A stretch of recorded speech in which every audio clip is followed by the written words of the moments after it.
Welcome, ladies and gentlemen, back to another episode of Next Album Please. I am your host, Justin. I'm joined by the guitarist, Matt from Shadow People. What's up, man? What it do? Basically, man, I asked you guys to come on this episode, or this podcast, really, because I absolutely enjoy the chaos you guys fucking bring to the table. Like, you guys remind me a lot of...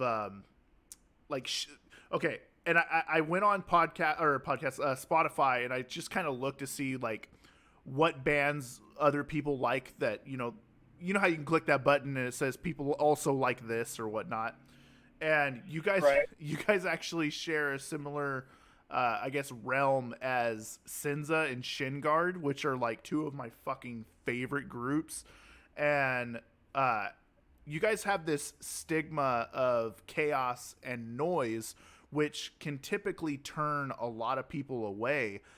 But I think that's a huge ass mistake for these people, because for me, I take your guys's like chaos and noise, quote unquote, and basically I feel that emotion that you guys put in every track. Would you guys agree Right. that it's like it is based on emotion and how you guys are feeling when you write this stuff? Oh, for sure. Yeah. Sometimes it's spur of the moment. I think the last record was it wasn't planned. Like, like the pandemic happened, so we just had these 3 songs in our pocket to just kind of fuck off with. Yeah. And I think in the last record, it kind of started. We started, even switching breakdowns and bridges, and just kind of making it more scramsier, and kind of, telling the music theory to suck a dick. So we we kind of just stopped giving a fuck, man. I feel like the more our records go, we stop giving a fuck about structure. Like our first few records, they're really structured and they're noisy and they had all that aspect, but it was first chorus, and now we just, we still keep it somewhat structured, but it's not nearly what it was. Yeah, it's definitely reminds me a lot of like the Chariot, the Chariot days and stuff like that. Definitely Love the brings, Chariot. oh yeah, and it definitely brings that hardcore aspect back to metal, without having those kind of generic sounds. You guys have something so much more, almost like a hardcore version of mathcore, like, with the chaos and everything included. To me, I don't know if I have enough energy. I'm a fat ass dude, so I don't think I could be on stage and play the shit you guys do, because you guys are just like the way the music sounds. It sounds like live. Like literally, if I went and saw you guys live, I would get the same exact thing that I got from the album. That at least. Right. And when you guys recorded Yeah. it, do you guys record basically with that in mind? Like, hey, I want to sound like we sound live. I don't want to sound like, way better than if we're live. Oh, I mean, a lot of people do it track by track and shit like that. We try to do as live as we can. Nice. And when I say live, I mean, we usually just get honestly, how we do it is we'll get everybody in the room and go through these songs, and the only thing that stays the same from that those scratch recordings is the drums. That's first and foremost, and then a lot of times we'll keep that scratch guitar that's already in there and just fuck with it, because I'm a lazy fucker. Like I don't want to record any more than I have to. So sometimes I'll just say fuck it, and I'll use those scratch recordings as the guitar. Sometimes I've had times where I didn't even have to do, loads of guitar work, because what we had was already good enough. Yeah. Of course the bass is going to come back and be done and stuff like that, but yeah. So in a sense, it does have that live feeling to it. Well, I think that's why that genre, your guys' genre is very unique and raw, because it's almost like fucking on the spot, type of recording. And A lot of bands kind of miss out on that opportunity of doing that. I mean, some bands shouldn't do that, definitely, but there's also bands like you guys that can do that and do it very well.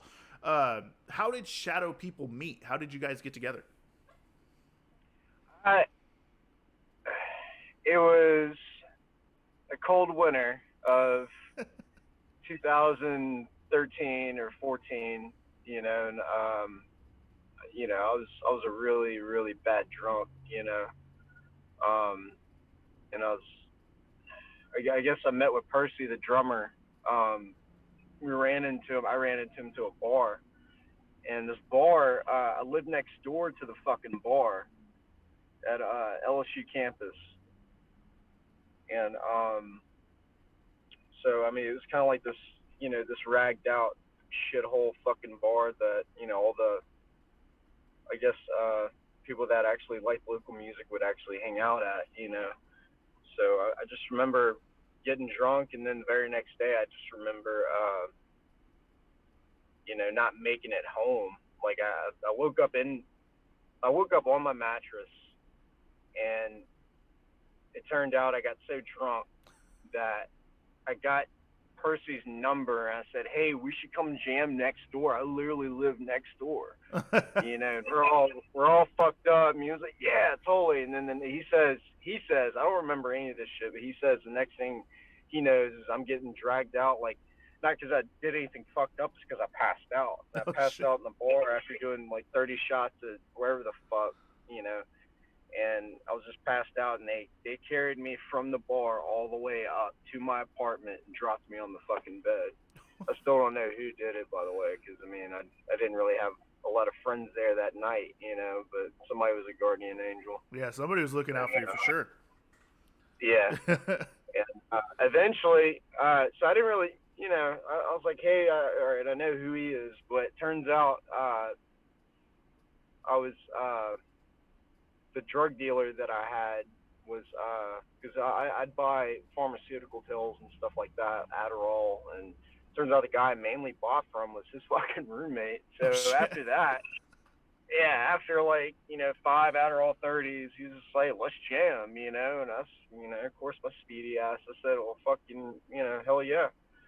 So, his immediate response, he was like, man, this shit's just weird, but I love it, and he was like, I'm not used to playing this type of stuff, and I was like, yeah, because look, that's how Percy got in the band, but how the band originally started was like a year prior to that, and I actually paid a drummer and all that, and it was just that's just how that was. We only did like one show. It was really in its infancy, but it didn't really kick off until Percy joined.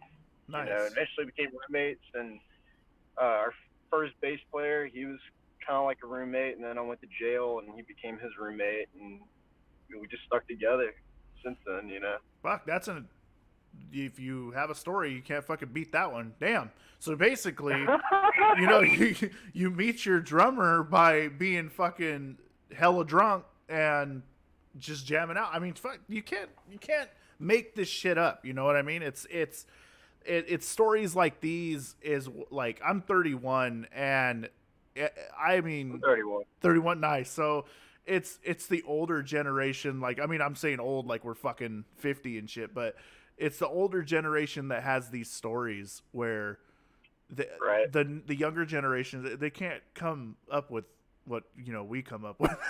Definitely. So that's awesome. Right. So he what type of background did he come from? Like, since he said he didn't play that type of metal, did he play metal at all, or was he more punk?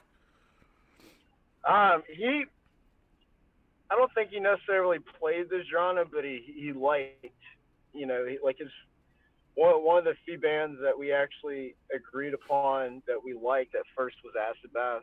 Oh, nice. I mean, they're from Monroe, and we're in surrounding cities, so and everybody around here is like a big name dropper. They're like, oh, well, I knew Dax, or I knew Sammy. I'm like, dude, I really don't give a fuck who you know.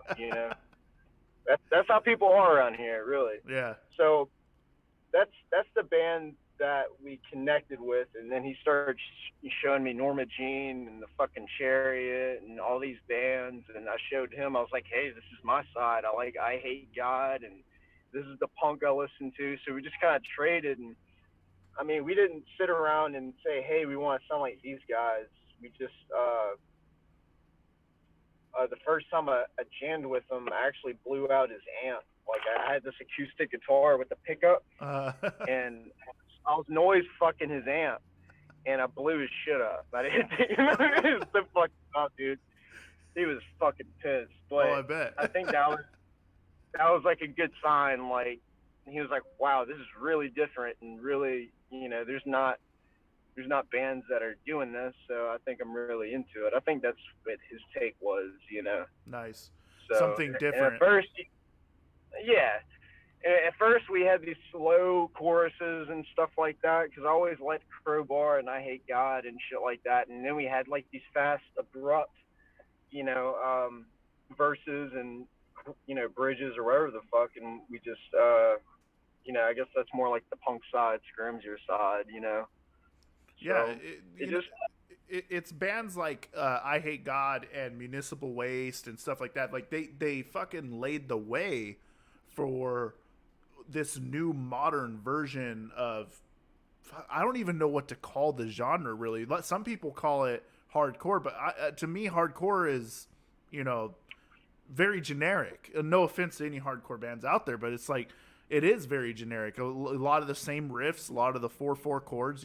You guys are just absolutely insane. Like it's like a circus, but it sounds fucking good. It's hard to explain. I honestly I don't even like. What would you guys call yourself, like genre wise? uh, being as we have the sludgy parts that we do, and we have these different breakdowns, I would go with either sludge punk or screamo, um, sludgecore, Yeah, so you guys have a stuff little like bit of that. everything. That's what you Yeah, guys are, a fucking basket full of fucking metal, basically. You know. yeah, when yeah. did Just when did you start screaming? fuck, man. Probably when I turned 18, I was in these little bands, and we just sounded, like in the first real band I was in, we sounded pretty much ripped off Acid Bath, if you had to ask me. Yeah, It was all monotone, like, oh god, just fucking monotone sounding vocals. But I stuck with it, nice. and I just got better at it. And I definitely think you are, for the genre and everything like that, your vocal style is fucking unique as shit.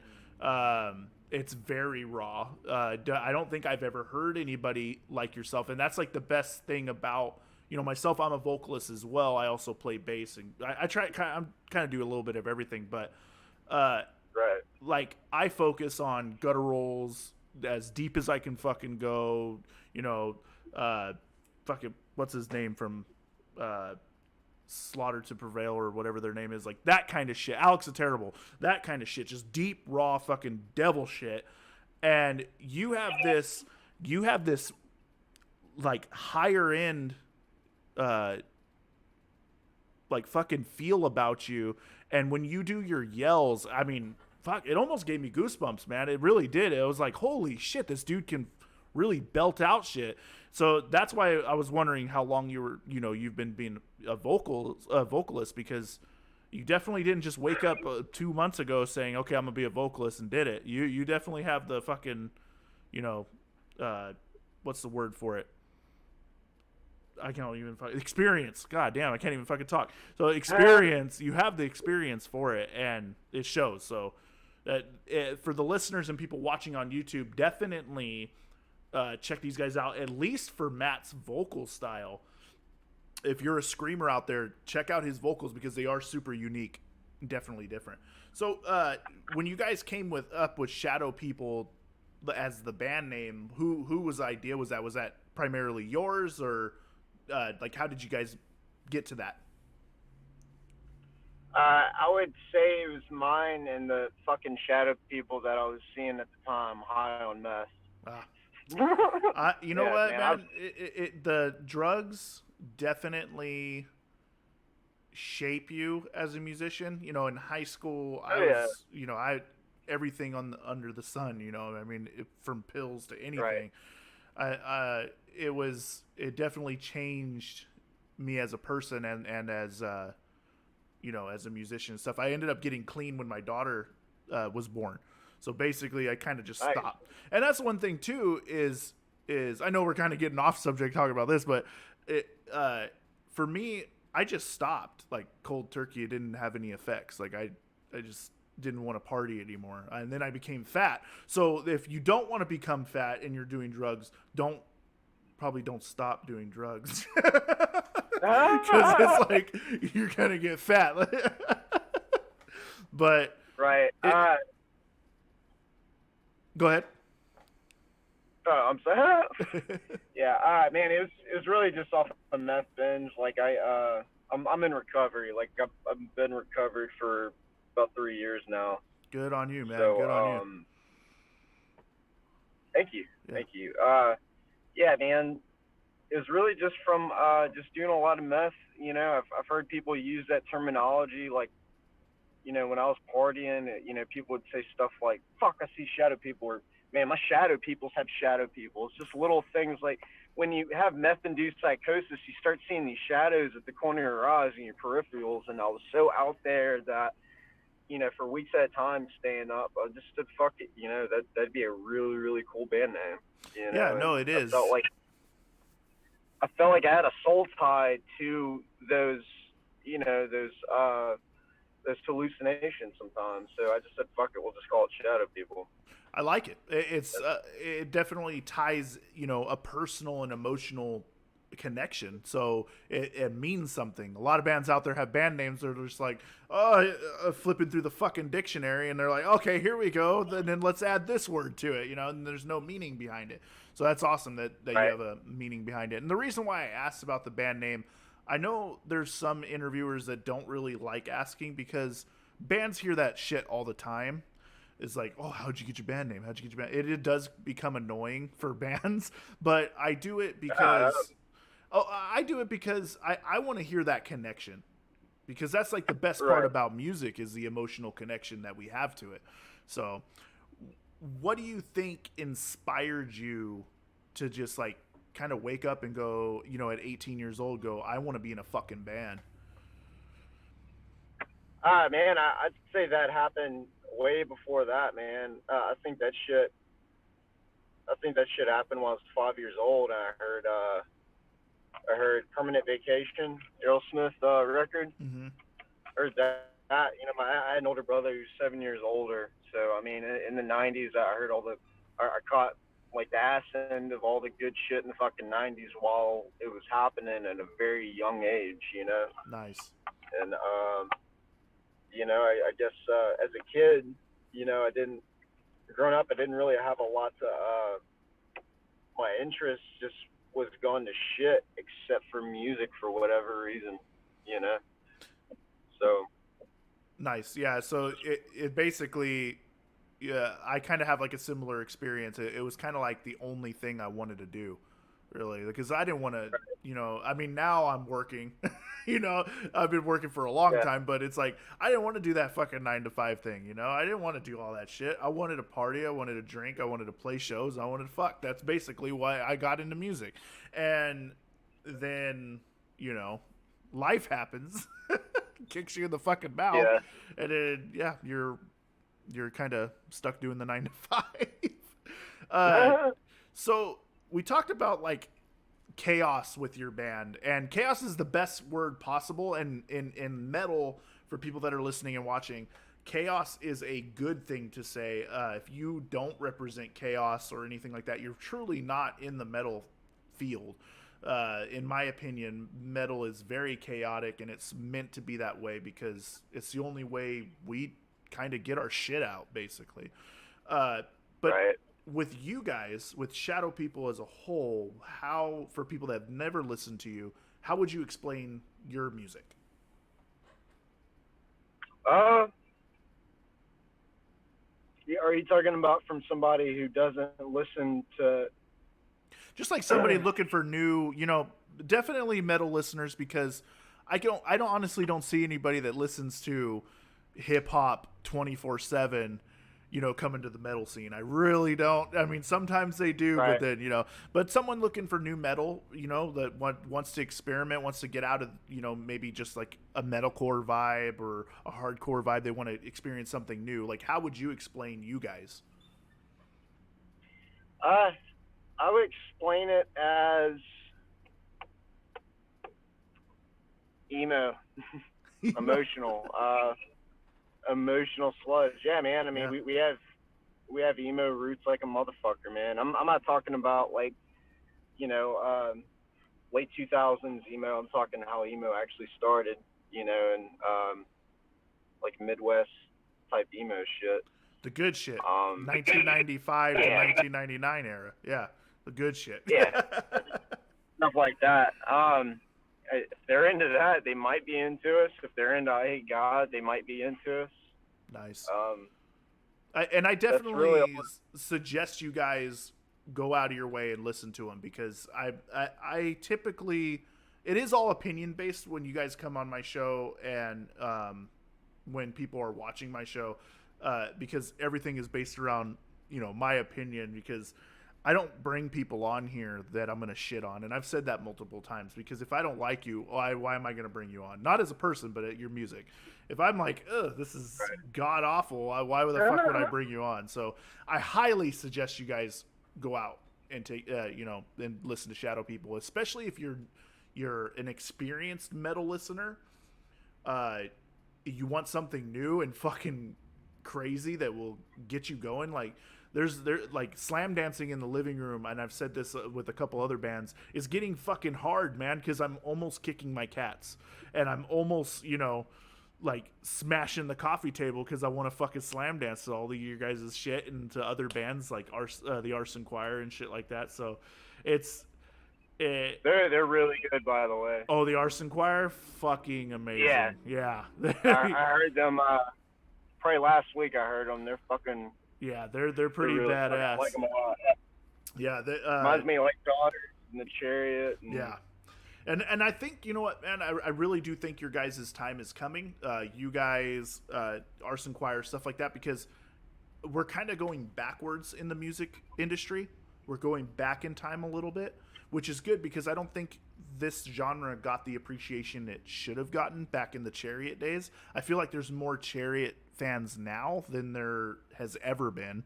Because I remember, listening to Chariot when they first started coming out, and people were like, this is too much. This is way too much. And it's like, no. You just don't want to sit down and fucking listen to it. If you just listen to it, you get a different type of experience. So I think in the next 5 to 6 years, I could really see some big, like you guys on some big fucking posters, and I can't wait, man. I'm telling you, I want to see you guys live. Are you guys planning on going live after all this 2020 shit? oh yeah. We're man. To be honest, here in Louisiana, it's poverty stricken. Like we all struggle with jobs, and like they said, this pandemic was such a pain in the ass for everybody. It's been a pain in the ass for people living in Louisiana for a lifetime. Yeah. Finding work and holding up money. And the reason I say that is because we're trying to save every fucking dollar just to get a van, just so we can, see the people that actually listen to us and play to them. Yeah. That's what we want the most. And we're pretty close to that, man. We have a van, an E150 picked out, and we probably got about half of it saved up. So yeah, we plan on doing all that. Nice. I hope you guys do too. And it is like an unfortunate thing. A lot of people think that United States people live here like kings and shit like that, and it's not like that. Especially areas like Louisiana, Georgia, all those places that especially you guys got hit, multiple times with fucking natural disasters and shit. In California, an earthquake happens and it shakes my coffee a little bit, but that's it. I mean, we don't go through.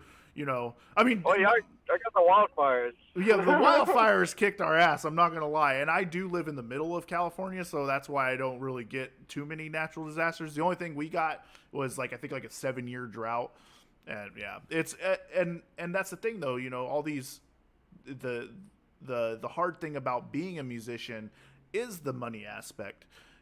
We all are out there Right. trying to make money, but we're also trying to do what we love, and that's a hard fucking thing to balance. And unfortunately, money wins each time because, I mean, how are we going to fucking survive without it? You can't get down the road without it, Right. So, well, I hope you guys get that van. I definitely do. Oh yeah. Starting out, day one, Shadow People, did you think you would evolve as much as you have? Because I've listened to Baton Rouge. I listened to Secrets. Pheromones is my favorite fucking EP. Of all time, any metal I've ever listened to, Pheromones, and I call it an EP just because it's only, what is it, 1, 2, 3, 4 tracks. I think that it is the best album, EP ever in metal. Did you think that you would change so much to Baton Rouge? I think we lost him. See, this is the beauty, guys. This is the definite beauty of doing this type of thing with these bands and stuff, because you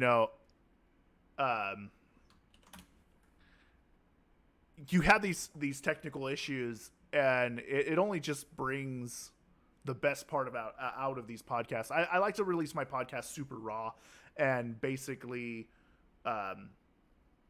as pure as I possibly can, and hopefully we can get them back. The best thing about this too is one day I'd like to go live with all this and really play or really do my podcasts on a live setting. That would be freaking awesome. I got some really cool announcements coming this week, but the announcement should already be out. So I guess I can go ahead and say it. We go check out our merch, guys. That was the announcement that we said right before Christmas. It is our next album, Please shirts, the black and white tees with the Spotify scanning code on the back and the logo on the front. Definitely really awesome logo. We're definitely changing everything, and we're going with a more professional approach. So super excited with everything. I don't think... Oh, there he is. All right. Okay. You can hear me, right? Yep, I can hear you. We're back in business. Hey, that gave me a good... Hey, because I actually have been thinking about doing ads in the middle instead of the beginning of the podcast.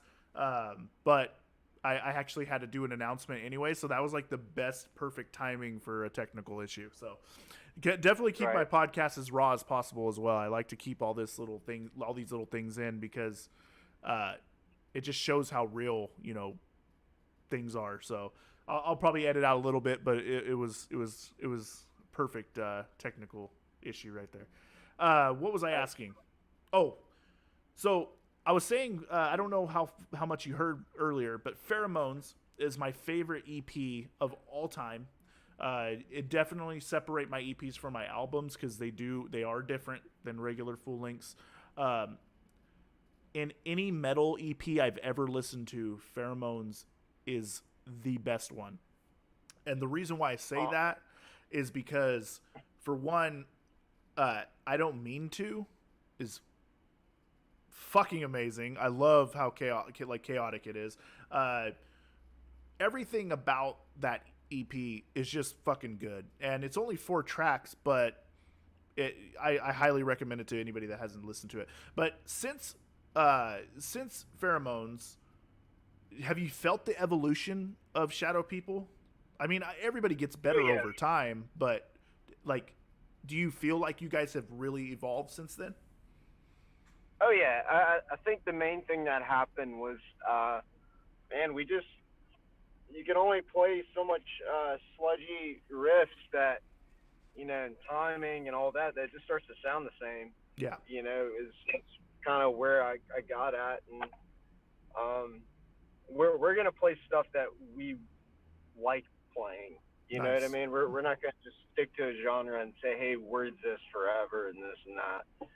So we kind of slowly evolved into, switch. I'd say screamo and scrams mixed with sludge and stuff like that. The things I've heard are, like Converge and stuff like that. I've heard us Mhm. compared to that, and honestly, when people start saying that, I'd never even fucking heard Converge.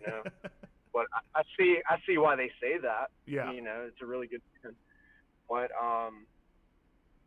yeah, I just got sick of playing um the same stuff, man. Like when I say the same stuff, the same genre. Yeah. So I got to mix it all up and fuck it all up, and that's just kind of where where we get it, Well, that keeps your fans on their toes too, though. People that listen to your music, they're going to be like, "Oh shit, this is a whole different side of Shadow People I've never heard before." And definitely, Baton Rouge was considerably different than Secrets. You still have your roots, but to me, it was you could definitely hear the difference in them, especially in your vocal style as well. Your vocal style slightly changed a little bit with Baton Rouge, and I think it changed for the better. I think you were louder, you were more fucking eccentric. And I think it just sounded way better. So I agree. I think you guys definitely evolved over time. So how was it recording Baton Rouge? It was, man, it was so quick. Like I don't want to say we're pressured to do it, but I remember the guys, they felt unsure, kind of going in there. I told them, I was like, look, don't worry, it's you know these songs, we don't necessarily have to do them perfect. Yeah. We don't have to. There's so much imperfection with that, and a lot of things we record. Because, like I said, man, we just say fuck it at the end of the day.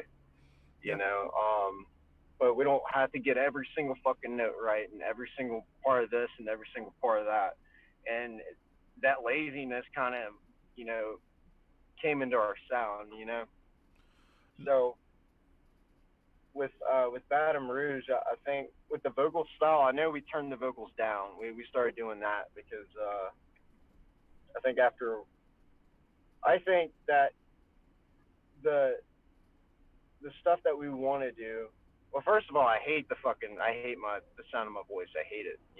So in a way, we kind of try to hide it that way by turning them down. And it's almost Musicians like are a the vocal biggest style. musicians are the biggest fucking critics, especially to themselves. So I totally understand what you mean, but uh, when you say you're talking volume wise, right, turning it down, because I feel like you're louder. I feel like you're way louder, but that's like on an energy aspect. Oh, okay. Yeah, so Yeah. that's why I say louder, because I feel like there's more coming from you in this album than there was in Secrets.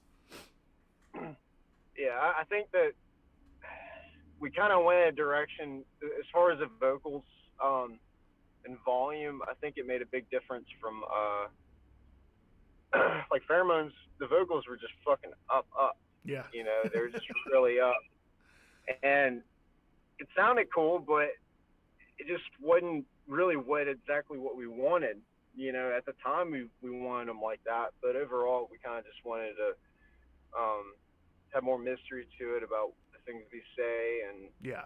you know, just less. I wanted to feel less insecure about it, to be honest with you. I Well, just you don't. you fucking killed it, dude. Like I'm, Yeah, I highly, I have high hopes for you guys in the future as well, because if you guys evolved, your vision is basically what you guys are like of the band. You guys are constantly evolving it. It only makes me wonder, okay, what's coming next, and that is what bands need to strive for. You need to want the fans wanting more, basically. And right. that's what Baton Rouge gave me, man. I felt, oh, they can either go two ways this next album. You guys can either go slower and more. When I say soft, it's not what people think soft is. In Right. your guys' genre, soft is still fucking crazy fast and crazy Right. hardcore. But I could see you guys going slower, sludgier, and softer, or I can see you guys turning it up 100% even more, and going fucking full force right into it. And so the next album, I'm really looking forward to that. And I don't even know, because you guys just recorded this one this year. Are you guys writing right now, or are you guys still kind of? Oh yeah. Oh, perfect.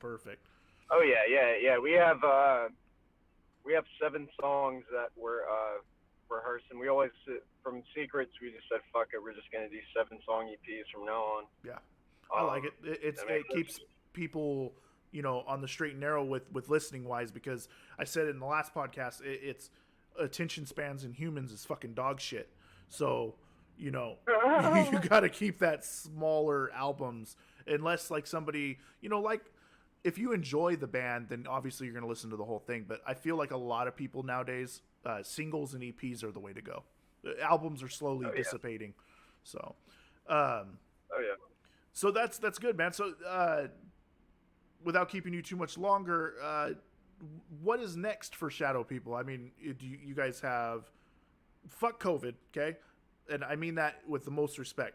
If it's gone 2021 and everything's lifted, what is next for Shadow People? We're gonna go on the road.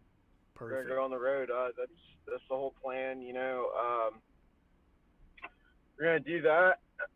Record this EP.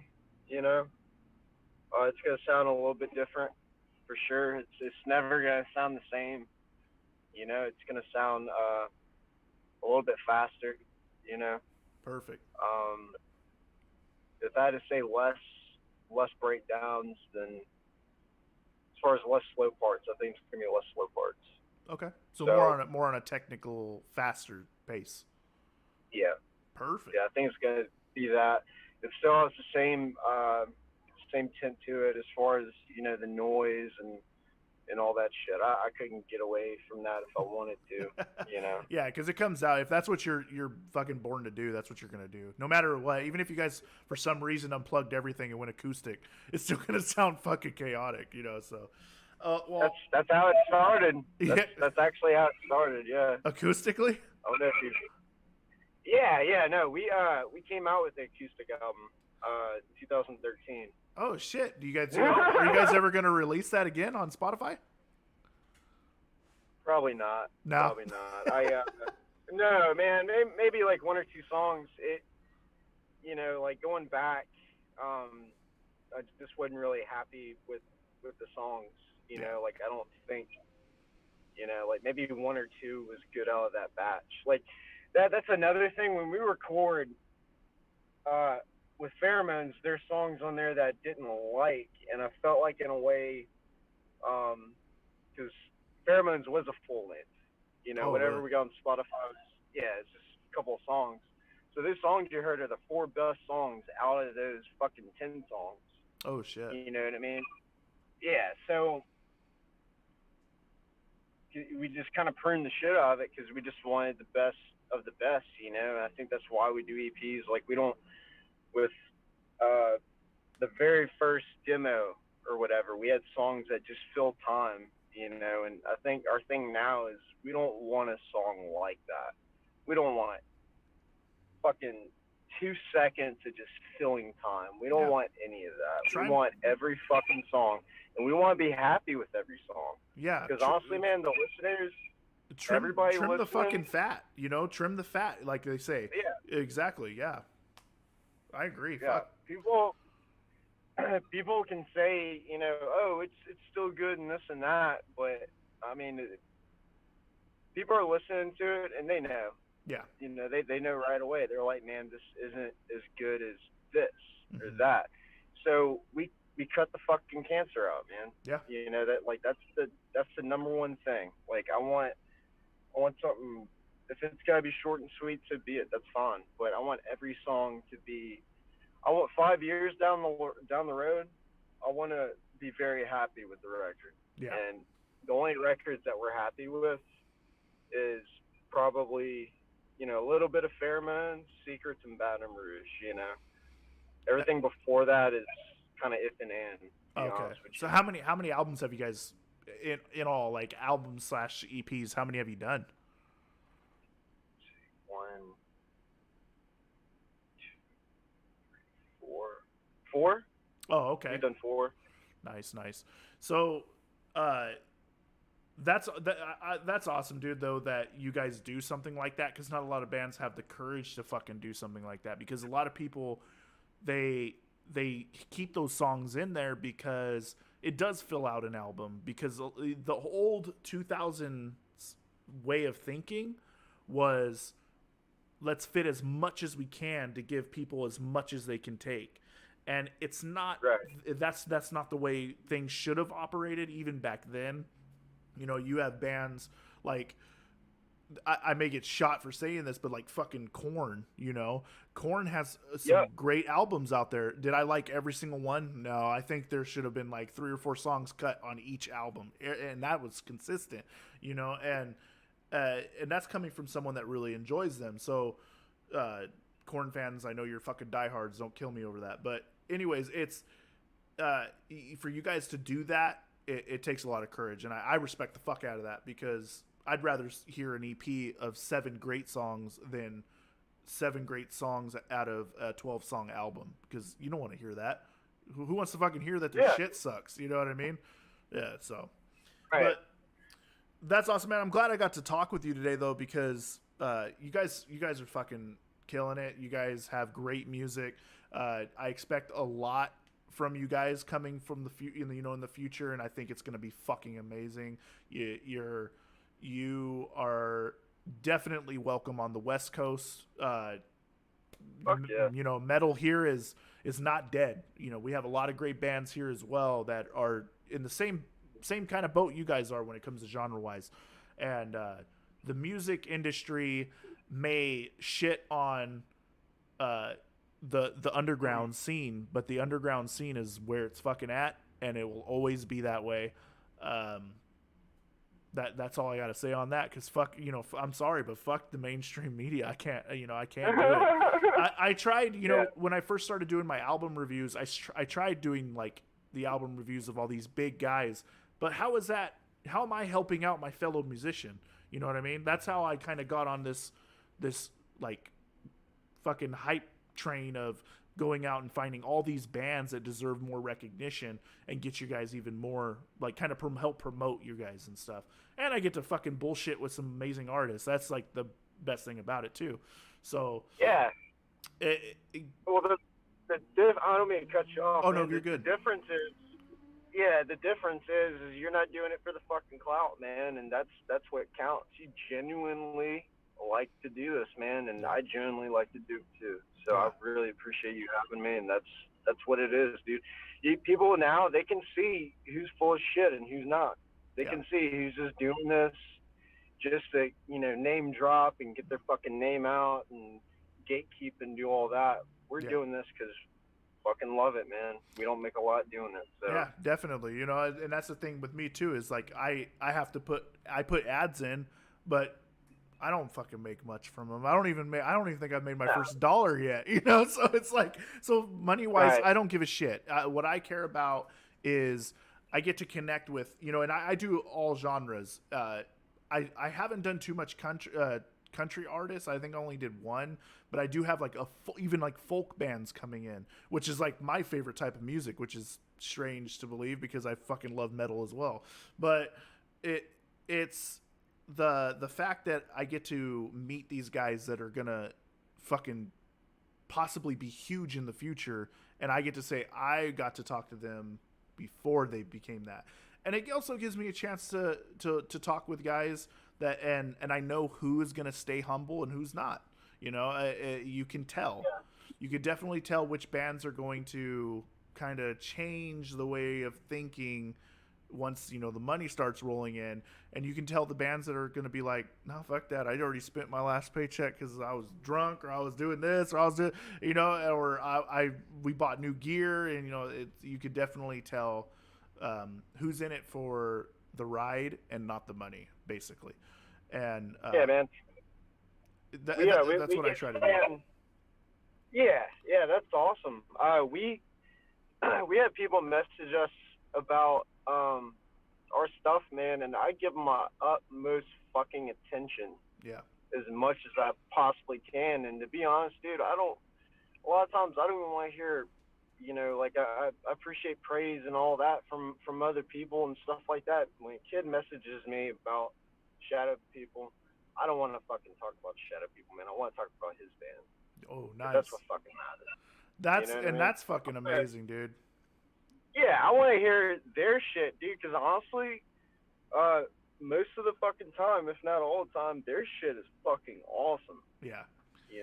And I just rather hear that, man. Sometimes I'll just doodle around on the fucking internet, just listen to all these people that happen like us, their shit. And that gets me off, man. I'd rather hear that fucking shit than my own, Yeah, and I'm kind of like in the same boat. When I was in a band, I never really listened to my own shit. I play it.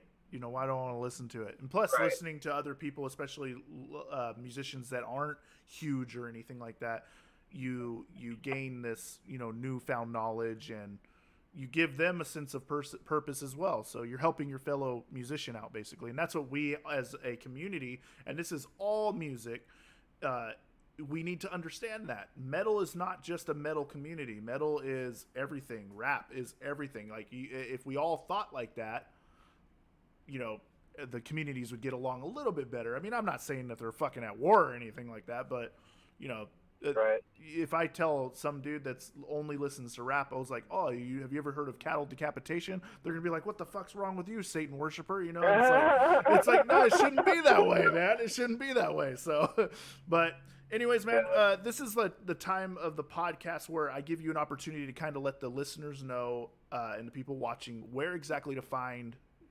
Shadow People, social media wise. We do have Instagram. It's going to be Shadow People BR.